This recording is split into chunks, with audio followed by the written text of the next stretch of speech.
Hello everyone, हम class 8th geography NCERT को study कर रहे हैं और आज के इस वीडियो में हम इस बुक का चैप्टर नंबर 3 जिसका टाइटल है खनिज और शक्ति संसाधन, इसके बारे में डिस्कस करेंगे। तो चलो स्टार्ट करते हैं। चैप्टर को स्टार्ट किया है एक क्वेश्चन के साथ में कि खनिज क्या होते हैं। तो खनिज क्या होते हैं, इसका आंसर देने से पहले हम एक एग्जाम्पल समझते हैं ताकि ये सारी बेसिक चीजें जो हैं वो हम अच्छे से क्लियर कर पाएं। देखो, आप डेली लाइफ में बिस्किट जो है उसको खाते होंगे। तो बिस्किट को बनाने में आटा, दूध, चीनी और कभी कभी अंडा जो है वो भी मिलाया जाता है। लेकिन जब आप पके हुए बिस्किट को खाते हैं तो आप इन सभी अवयवों को, कौन से अवयव जो उसको बनाने में यूज किए जाते हैं, जैसे कि आटा, दूध, चीनी और कभी कभी अंडा, इन सभी अवयवों को आप पृथक रूप से नहीं देख सकते हैं।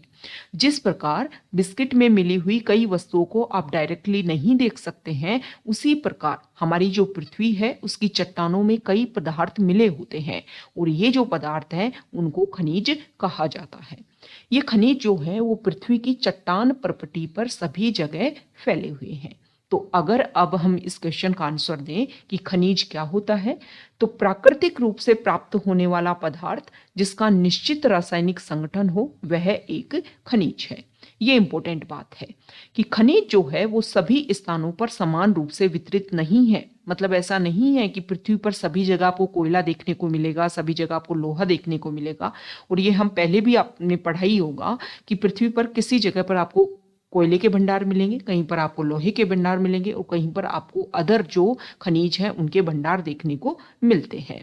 मतलब सारे खनिज जो हैं वो पूरी पृथ्वी पर आपको नहीं मिलते हैं। किसी जगह किसी के भंडार, किसी जगह किसी के भंडार।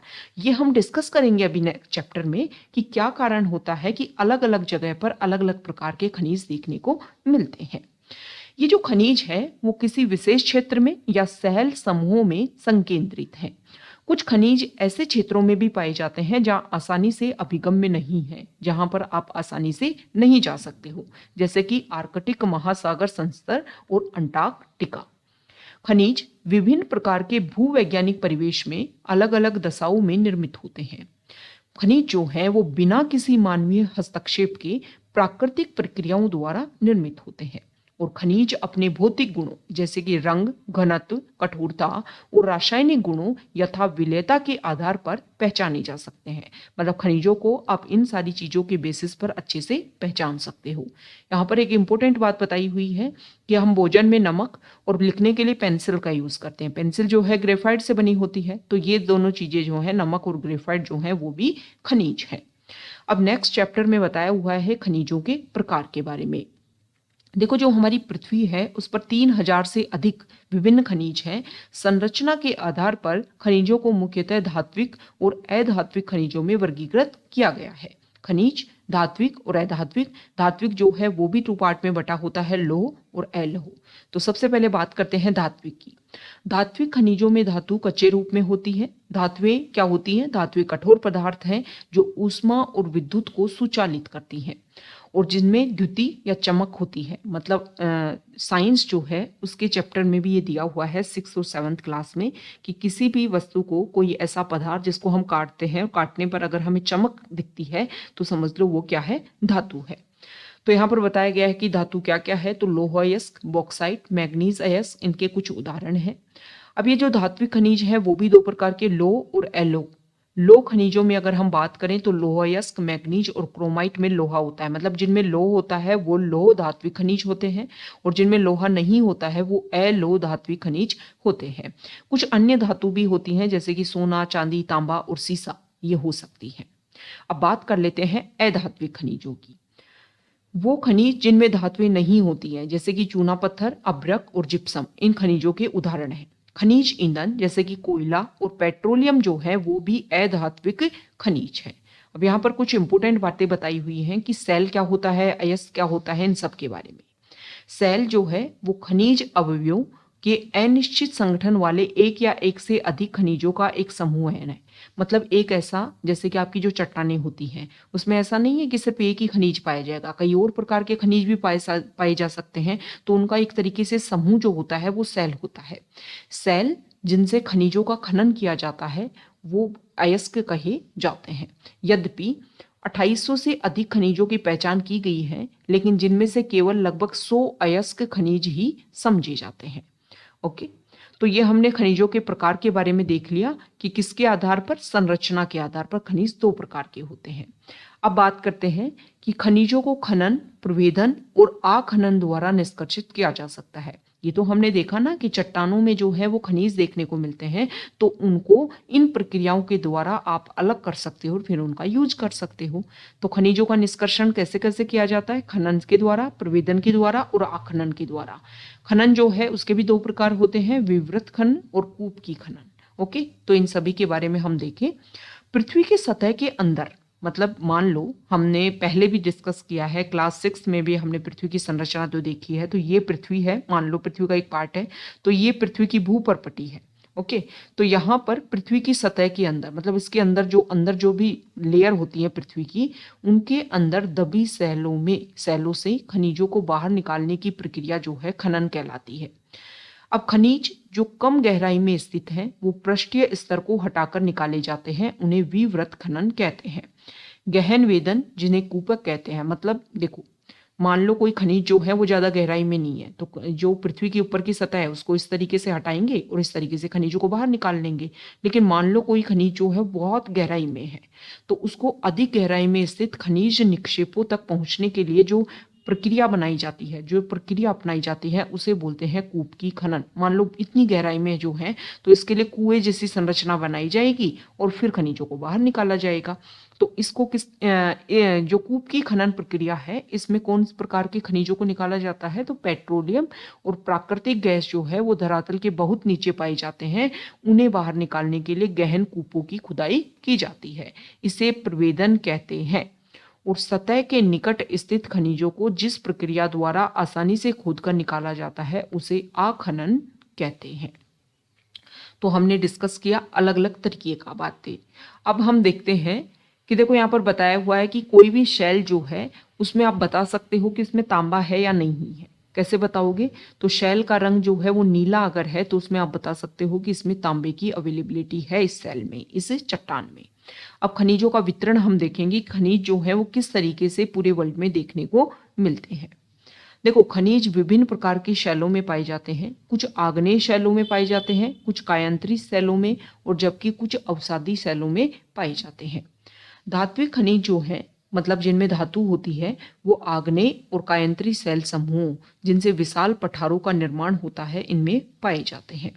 उत्तरी स्वीडन में, मतलब स्वीडन जो देश है उसके उत्तरी भाग में लोहायस्क, ओंटारियो जो कनाडा देश में है, तांबा और निकेल के निक्षेप, दक्षिणी अफ्रीका में लोहा, निकेल, क्रोमाइट और प्लेटिनम आग्नेय और कायांतरित शैलों में पाए जाने वाले खनिजों के उदाहरण हैं। तो देखो, इसमें आपको क्या ध्यान में रखना है कि कौन से देश के कौन से एरिया में कौन से इंपॉर्टेंट खनिज पाए जाते हैं, ये आपको एक बेसिक अवेयरनेस होनी चाहिए। मैदानों और नवीन वलित पर्वतों के अवसादी शैल समूहों में अधात्विक खनिज जैसे चूना पत्थर पाए जाते हैं। ओके, तो ये हमने क्या पढ़ा है? चट्टानों के प्रकार हैं, आग्नेय शैल, अवसादी शैल और कायांतरित शैल। क्लास 7 की जो ज्योग्राफी है उसमें आप जाकर के शैल चक्र जो है उसमें जाकर के इसको पढ़ सकते हो। बेसिक जो भी हमने डिस्कशन है वो हमने कर दिया है, यूट्यूब पर अवेलेबल है, आप जाकर के क्लास 7 की ज्योग्राफी को पढ़िए। उसमें पृथ्वी की संरचना के बारे में, शैल चक्र के बारे में सारी बातें बताई हुई हैं कि आग्नेय और अवसादी और कायांतरित चट्टानों का किस तरीके से निर्माण होता है। ओके, तो मैदानों और नवीन वलित पर्वतों के अवसादी शैल समूह में अधात्विक खनिज जैसे चूना पत्थर पाए जाते हैं। फ्रांस का जो कोकेकस प्रदेश जो है वहां पर चूना पत्थर निक्षेप, जॉर्जिया और यूक्रेन के मैग्नीज निक्षेप और अल्जीरिया के फोस्फेट संस्तर इसके कुछ उदाहरण हैं। खनिज ईंधन जैसे कि कोयला और पेट्रोलियम जो है वो भी अवसादी स्तर में पाए जाते हैं। ये पूरे वर्ल्ड का मैप है और यहाँ पर आपको बता रखा है, और यहाँ पर लोहा, तांबा और बॉक्साइट पूरे वर्ल्ड में कहाँ कहाँ पर अवेलेबल है। ये साइन जो है लोहे को रिप्रेजेंट कर रहा है, ये तांबे को और ये बॉक्साइट को। तो आप देखिए कि पूरे वर्ल्ड में कहाँ कहाँ पर जो है वो कौन से खनिज का वितरण जो है वो देखने को मिलता है। ओके, तो हमारे इंडिया में अगर हम बात करें तो हमारे इंडिया में लोहा और तांबे की अवेलेबिलिटी यहाँ पर आपको यहाँ पर बता रखी है। यहाँ देखिए, लोहे की और बॉक्साइट की अवेलेबिलिटी आपको यहाँ पर बता रखी है। नेक्स्ट अगर हम बात करें तो अब बता रखा है कि पूरे वर्ल्ड में मतलब महाद्वीप के बेसिस पर कि कौन से महाद्वीप में कौन से खनिज जो है पाए जाते हैं। तो सबसे पहले बात कर लेते हैं एशिया की। चीन और भारत के पास विशाल लौह अयस्क निक्षेप है। यह महाद्वीप जो है वो विश्व के आधे से अधिक टिन उत्पादन करता है। चीन, मलेशिया और इंडोनेशिया विश्व के अग्रणी टिन उत्पादकों में है। चीन सीसा, एंटीमनी, टंगस्टन के उत्पादन में अग्रणी है। एशिया में मैग्नीज, बॉक्साइट, निकेल, जस्ता और तांबा के भी निक्षेप हैं। स्विट्जरलैंड जो देश है उसमें कोई ज्ञात खनिज निक्षेप नहीं है, मतलब डायरेक्टली जो है ऐसे देखने को नहीं मिलता कि यहाँ पर ये जो खनिज है वो पाया जाता है। अब बात कर लेते हैं यूरोप की। तो यूरोप जो है वो भी लौह अयस्क का अग्रणी उत्पादक है। रूस, यूक्रेन और स्वीडन, फ्रांस लौह अयस्क के विशाल निक्षेप वाले देश हैं। तांबा, सीसा, जस्ता, मैग्नीज और निकल खनिजों के निक्षेप पूर्वी यूरोप और यूरोपीय रूस में पाए जाते हैं। अब बात करेंगे उत्तर अमेरिका की। तो उत्तर अमेरिका में खनिज जो हैं वो लगभग 3 क्षेत्रों में पाए जाते हैं। ग्रेट लेक के उत्तर में कैनेडियन सिल्ड प्रदेश, अपलेशियन प्रदेश और पश्चिम की पर्वत श्रृंखलाएं। ये हमारा उत्तर अमेरिका है। इस तरीके से आप समझिए। देखो यहाँ पर है कनाडा और यहाँ पर है यूएस, हमारा जो अमेरिका जो देश है, और ये जो अलास्का रीजन है ये भी अमेरिका का पार्ट है। तो यहाँ पर हम बात करें, ये हडसन की खाड़ी है, इसके चारों तरफ जो है ये कैनेडियन सिल्ड है। ओके, चट्टानी भाग पाए जाते हैं जहाँ पर बहुत सारे खनिज पाए जाते हैं। और ये है ग्रेट लेक्स, मतलब 5 इंपोर्टेंट झीलें हैं जो आपस में कनेक्टेड हैं। इसकी वजह से वाटर की अवेलेबिलिटी, यातायात की सुविधा, जिसकी वजह से इस एरिया में काफ़ी ज़्यादा उद्योग क्षेत्र हैं वो पाए जाते हैं। तो ग्रेट लेक के उत्तर में ये ग्रेट लेक्स हैं, इनके उत्तर में ये कैनेडियन शिल्ड है। और अपलेशन प्रदेश की अगर हम बात करें तो यहाँ पर ये जो उत्तर अमेरिका है इसके यहाँ पर पूर्वी भाग में अपलेशन पर्वत, मतलब ये वलित पर्वतमाला है और काफ़ी पुरानी है। जैसे हमारे इंडिया में कौन सी पर्वतमाला, अरावली पर्वतमाला जो पाई जाती है, जो काफ़ी पुरानी है, विश्व की प्राचीनतम पर्वतमालाओं में से एक है अरावली पर्वतमाला। सेम इसी तरीके से वलित ये भी है अपलेशन पर्वतमाला। हालांकि दोनों का ओरिजिन, अरावली का और अपलेशन का जो ओरिजिन है वो अलग अलग टाइम पीरियड में हुआ है। ओके, लेकिन दोनों की जो कंडीशन है ना, इनमें काफ़ी ज़्यादा खनिज पाए जाते हैं। दोनों को काफ़ी ज़्यादा एक तरह से डिस्ट्रॉय कर दिया गया है खनिजों के लिए। तो दोनों की कंडीशन सेम है। ओके, तो दोनों को सिमिलर माना जाता है एक तरीके से, लेकिन दोनों का ओरिजिन अलग अलग टाइम पीरियड में हुआ है, ये आपको ध्यान में रखना है। तो ये अपलेशन है। और तीसरी यहाँ पर बात की गई है पश्चिम की पर्वत श्रृंखला। यहाँ पर अगर हम बात करें, जिसको पश्चिम कोर्डिलेरा के नाम से भी जानते हैं, कौन सी पर्वतमाला है ये आप कमेंट बॉक्स में बताओगे कि अमेरिका महाद्वीप, उत्तरी अमेरिका महाद्वीप के पश्चिम में कौन सी पर्वतमाला है। कमेंट बॉक्स में आप बता दो। उसके हाईएस्ट पीक क्या है ये कमेंट बॉक्स में आप बता दो। और यहाँ पर जो है ये कोर्डिलेरा क्या होता है, पर्वतों की जो श्रृंखला है उसको हम कोर्डिलेरा बोलते हैं। तो यहाँ पर उत्तर अमेरिका महाद्वीप में यहाँ पर खनिज पाए जाते हैं। और खनिज कौन कौन से, लौह अयस्क, निकेल, सोना, यूरेनियम और तांबा का खनन जो है वो कैनेडियन सिल्ड प्रदेश में, और कोयले का जो अपलेशन प्रदेश में, और पश्चिमी जो कोर्डिलेरा है वहाँ पर तांबा, सीसा, जस्ता, लोहा और चांदी की विशाल निक्षेप है। बात कर लेते हैं दक्षिण अमेरिका की। ब्राजील जो कंट्री है वो कहाँ आता है, दक्षिण अमेरिका महाद्वीप में। तो विश्व में उच्च कोटि का लौह अयस्क जो है उसका सबसे बड़ा उत्पादक है ब्राजील। चिली और पेरू जो है वहाँ पर तांबे का अग्रणी उत्पादक है। ब्राजील और बोलीविया विश्व में टिन के सबसे बड़े उत्पादकों में से एक हैं। दक्षिण अमेरिका के पास में सोना, चांदी, जस्ता, क्रोमियम, मैग्नीज, बॉक्साइट, अभ्रक, प्लेटिनम, एस्बेस्टस और हीरा के विशाल निक्षेप हैं। खनिज तेल वेनेजुएला में, और अर्जेंटीना, चिली, पेरू और कोलंबिया। वेनेजुएला जो है ना वो काफ़ी ज़्यादा इंपॉर्टेंट है। ओपेक ऑर्गेनाइजेशन एक स्टार्ट हुआ है 1960 में, ठीक है। उसमें जो है 4 कंट्री जो थे वो तो यहाँ के थे, पश्चिमी एशिया के, जिसमें अगर हम बात करें तो इराक, ईरान, सऊदी अरेबिया, और एक यहाँ पर दक्षिण अमेरिका का वेनेजुएला। एक आप बताओगे यहीं पर पश्चिमी एशिया का एक ही देश था, उसका नाम आप बताओगे। ओपेक ऑर्गेनाइजेशन सर्च करोगे, 5 कंट्रीज ने 1960 में इसको स्टार्ट किया था। और ये जो कंट्री हैं वो खनिज तेल का उत्पादन यहाँ पर देखने को मिलता है। बात कर लेते हैं अफ्रीका की। तो अफ्रीका में बहुत सारे खनिज संसाधन, हीरा, सोना और प्लेटिनम का विश्व में सबसे बड़ा उत्पादक है। अफ्रीका महाद्वीप से दक्षिण अफ्रीका, जिम्बाब्वे और जायरे विश्व के सोने का एक बड़ा भाग उत्पादित करते हैं। तांबा, लोहा, अयस्क, क्रोमियम, यूरेनियम, कोबाल्ट और बॉक्साइट दक्षिण अफ्रीका में पाए जाने वाले अन्य खनिज हैं। तेल नाइजीरिया, लीबिया और अंगोला में पाया जाता है। तो हीरे की हमने बात की है। हरा हीरा जो है वो एक दुर्लभतम हीरा है। विश्व की प्राचीनतम शैलें पश्चिमी ऑस्ट्रेलिया में है। मतलब सबसे प्राचीन जो चट्टानें हैं वो पश्चिमी ऑस्ट्रेलिया में देखने को मिलती हैं। लगभग 430 करोड़ वर्ष पूर्व बने पृथ्वी के निर्माण के मात्र 30 करोड़ वर्ष पश्चात जो है इन चट्टानों का निर्माण हो गया था। ऑस्ट्रेलिया में विश्व का सबसे बड़ा बॉक्साइट का उत्पादन के रूप में ऑस्ट्रेलिया एग्जिस्ट करता है। सोना, हीरा, लोह अयस्क, टिन और निकिल का अग्रणी उत्पादक है। तांबा, सीसा, जस्ता और मैग्नीज जो है उसमें भी संपन्न है ऑस्ट्रेलिया। पश्चिमी ऑस्ट्रेलिया के कालगुरली और कूलगार्डी क्षेत्रों में सोने के बड़े निक्षेप हैं। अब बात करेंगे अंटार्कटिका की। विभिन्न खनिज निक्षेप पूर्वानुमान ये लगाए जाते हैं कि बहुत ही विशाल निक्षेप जो हैं वो अंटार्कटिका में देखने को मिलते हैं। ट्रांस अंटार्कटिक पर्वत में कोयला, पूर्वी अंटार्कटिका के प्रिंस चार्ल्स पर्वत के निकट लोहे की महत्वपूर्ण मात्रा में निक्षेपों का पूर्वानुमान किया गया है। लोह अयस्क, सोना और चांदी, तेल भी वाणिज्यिक मात्रा में उपलब्ध है। अब बात कर लेते हैं खनिजों के उपयोग की। तो देखो खनिजों का जो उपयोग है वो किस किस में होता है। अभी तक हमने देखा कि अलग अलग महाद्वीप में कौन कौन से जो है महत्वपूर्ण खनिज पाए जाते हैं। तो देखो खनिज जो है वो लगभग आपको मिल ही जाएंगे। बहुत ही बाई चांस होता है कि कुछ खनिज जो है आपको नहीं मिलेंगे। आपको ध्यान में रखना है कोई भी जो खनिज है उसका सबसे बड़ा उत्पादक जो है वो कहाँ पर और स्पेसिफिक कौन से एरिया में जो है उसकी जो निक्षेप है वो देखने को मिलते हैं। ये एरिया वाइज जो है इस तरीके के क्वेश्चन पूछे जाते हैं। ओके, तो खनिजों के क्या उपयोग हैं। खनिजों के बहुत सारे उपयोग होते हैं। हमारे उद्योगों में इनका यूज किया जाता है। रत्नों के लिए प्रयोग किए जाने वाले खनिज जो हैं प्राय कठोर होते हैं। इन्हें आभूषण बनाने के लिए विभिन्न शैलियों में जड़ा जाता है। तांबा एक अन्य धातु है जिसका उपयोग सिक्कों से लेकर के पाइप तक प्रत्येक वस्तु में किया जाता है। कंप्यूटर उद्योग जो है उसमें सिलिकॉन यूज किया जाता है और सिलिकॉन को क्वार्ट्ज से प्राप्त किया जाता है। एल्यूमिनियम जिसे उसके अयस्क बॉक्साइट से प्राप्त किया जाता है और एल्यूमिनियम का उपयोग जो है ऑटोमोबाइल और हवाई जहाज, बोतलबंदी उद्योग, भवन निर्माण और रसोई के बर्तन बनाने में किया जाता है। अब यहाँ पर बताया गया है कि खनिज जो है उसका आपने पुनर्चक्रण करके दोबारा जो है उसका दोबारा से यूज कर सकते हो। ओके, खनिजों का संरक्षण कैसे कर सकते हैं। खनिज जो है अनवीकरणीय संसाधन है। मतलब खनिजों का निर्माण जो है और उसके संचयन में हजारों साल लग जाते हैं।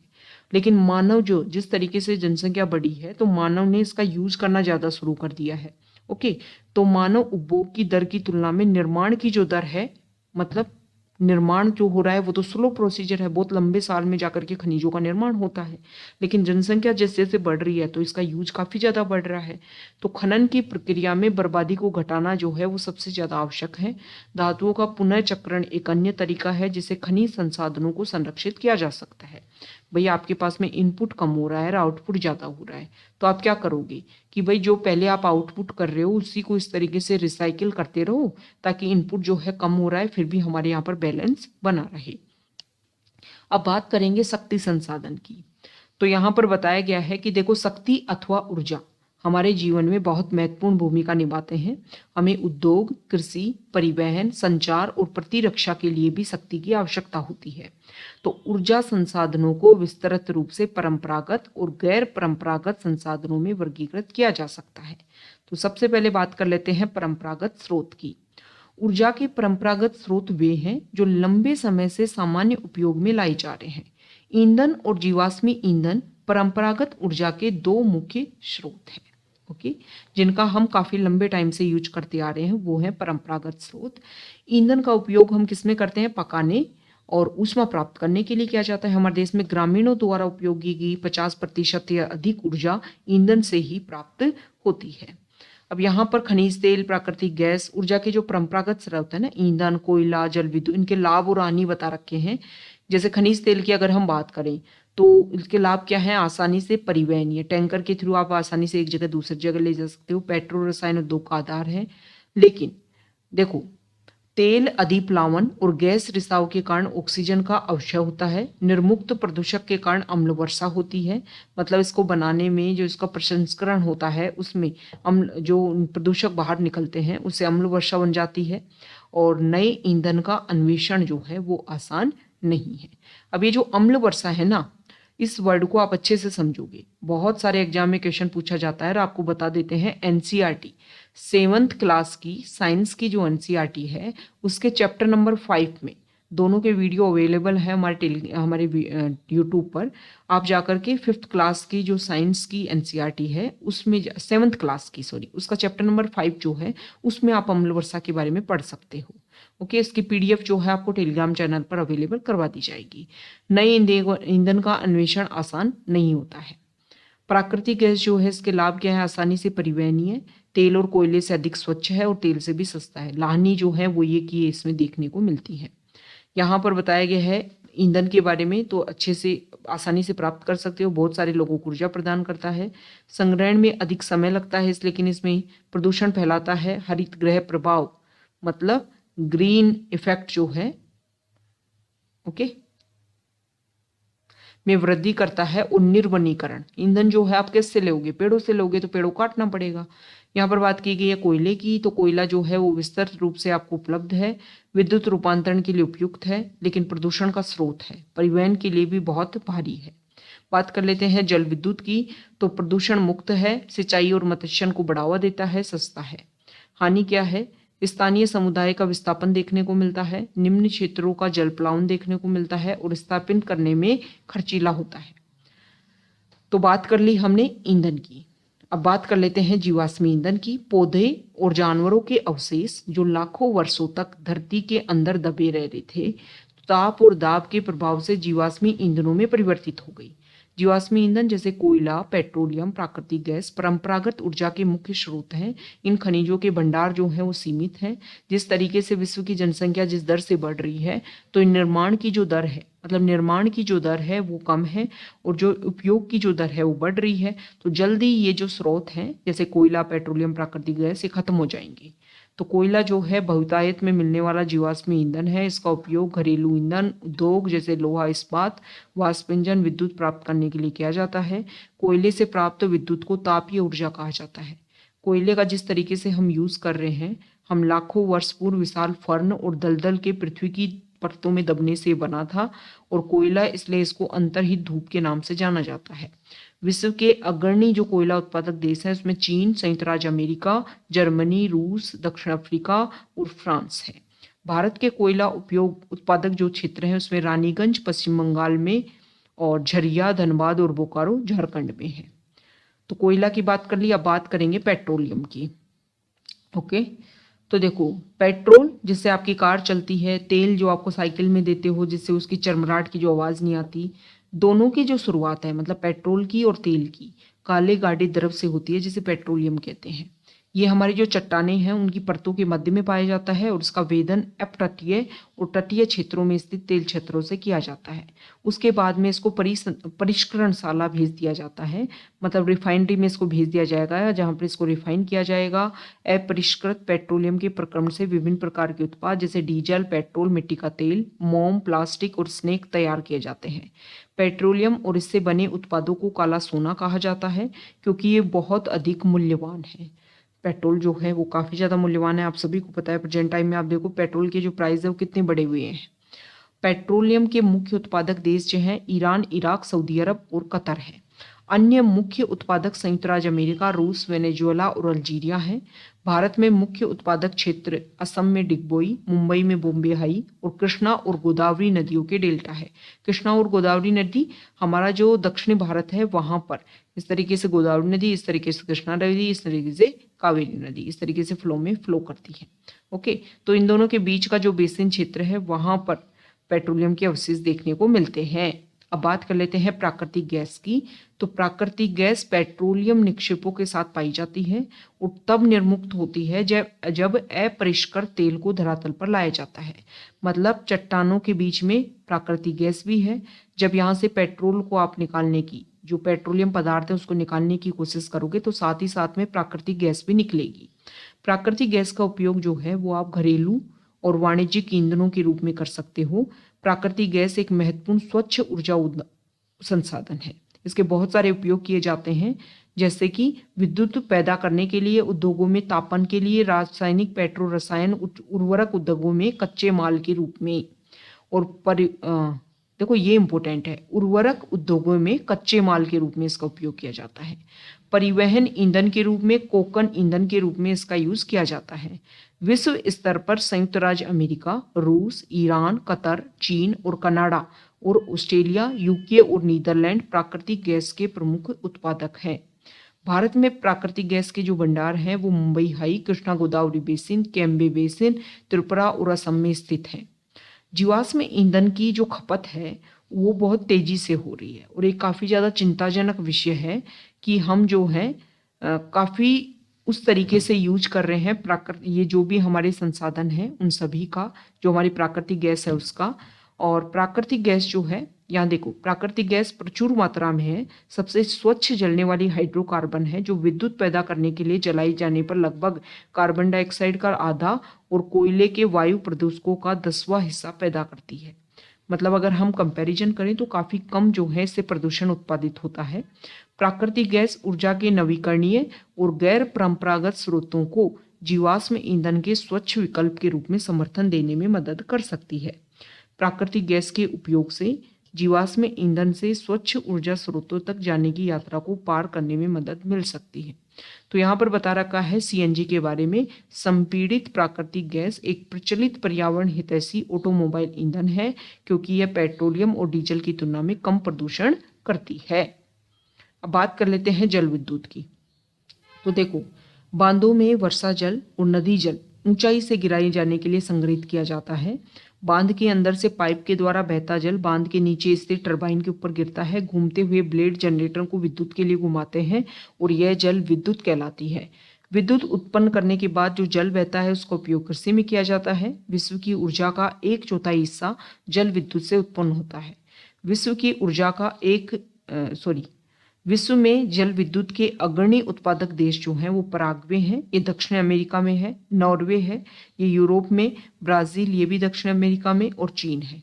भारत में कुछ महत्वपूर्ण जल विद्युत केंद्र भाखड़ा नांगल, गांधी सागर, नागार्जुन सागर और दामोदर नदी घाटी परियोजनाएं हैं। विश्व का पहला जल विद्युत उत्पन्न करने वाला देश नॉर्वे था। मतलब जल से, पानी से आप क्या बना रहे हो, बिजली बना रहे हो।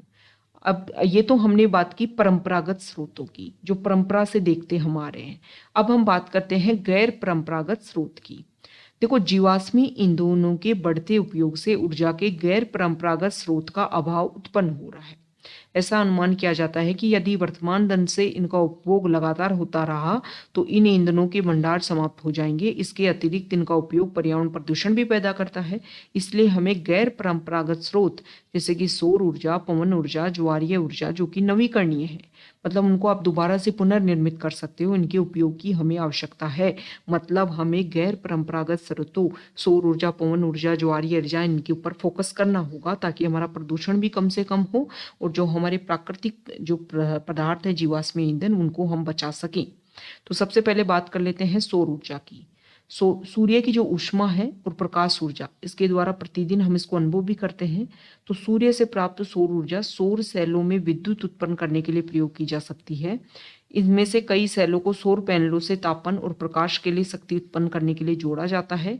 धूप की प्रचुरता वाले, मतलब जहां पर धूप बहुत अच्छे से मिलती है, वहां पर जो है वो सौर ऊर्जा को बनाया जाता है।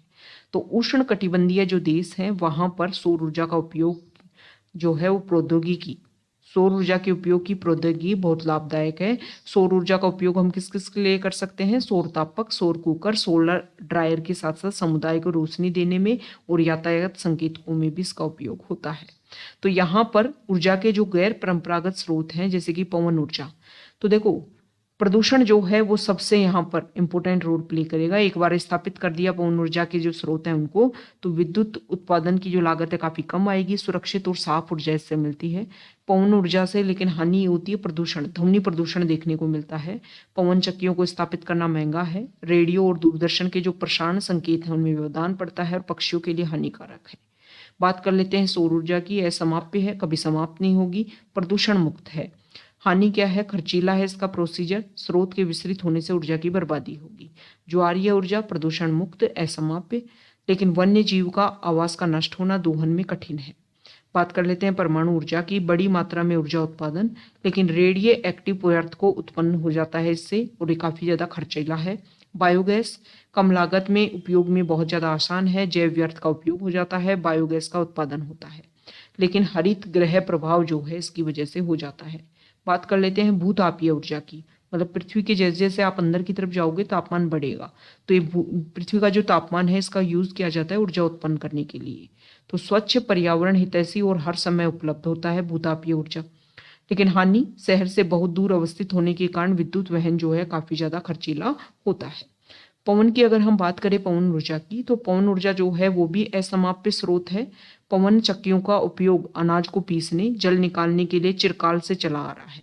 वर्तमान पवन जो है वो चक्कियों में तीव्र गति से चलती हवाएं पवन चक्की को घुमाती हैं और विद्युत उत्पादन करने के लिए जनरेटर से जुड़ी होती हैं।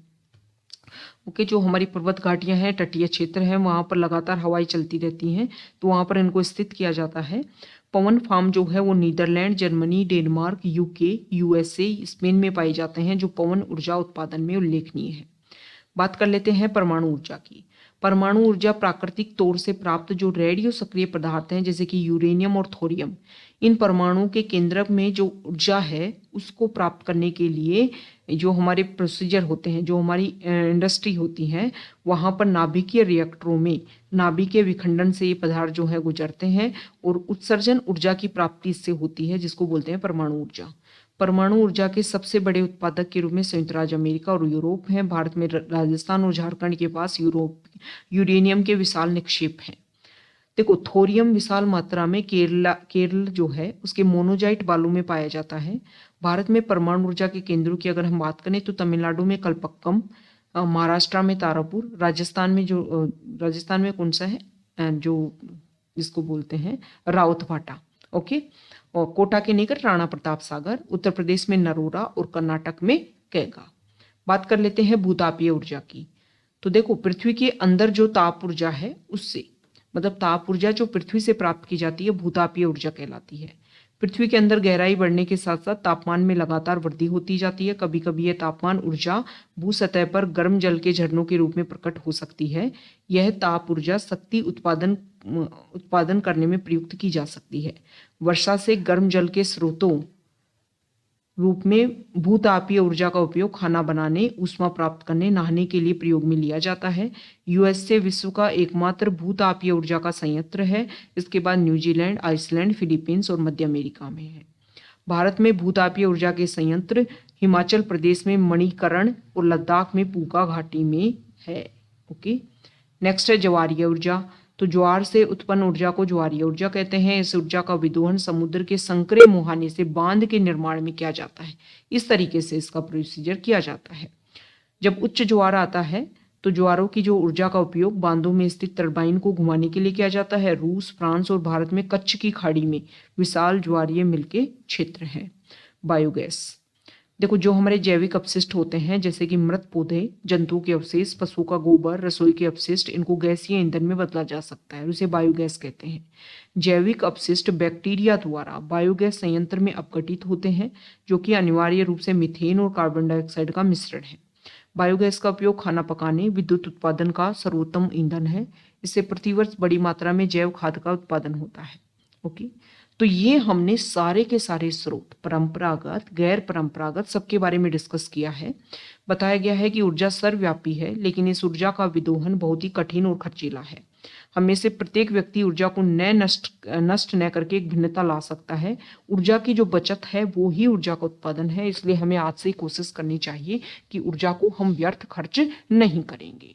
ओके, तो ये हमारा चैप्टर नंबर 3 था, क्लास 8th ज्योग्राफी का। बहुत सारे बेसिक फैक्ट्स हमने यहाँ पर क्लियर किए हैं, आपके लिए इम्पोर्टेंट भी हैं। आपको लाइन टू लाइन नहीं रटना है, जो इम्पोर्टेंट फैक्ट्स हैं वो आपको यहाँ पर ध्यान रखने हैं। एक बार आप वीडियो देखो, फिर आप खुद से पढ़ो चैप्टर को, फिर दोबारा से वीडियो देखो, तो बहुत सारी चीज़ें आपके यहाँ पर क्लियर हो जाएंगी। Okay, thank you. अगर आप यहाँ तक आए हैं, वीडियो आपको अच्छा लगा है तो प्लीज़ वीडियो को लाइक कर दीजिए, शेयर कर दीजिए और चैनल को सब्सक्राइब कर दीजिए। Okay, thank you.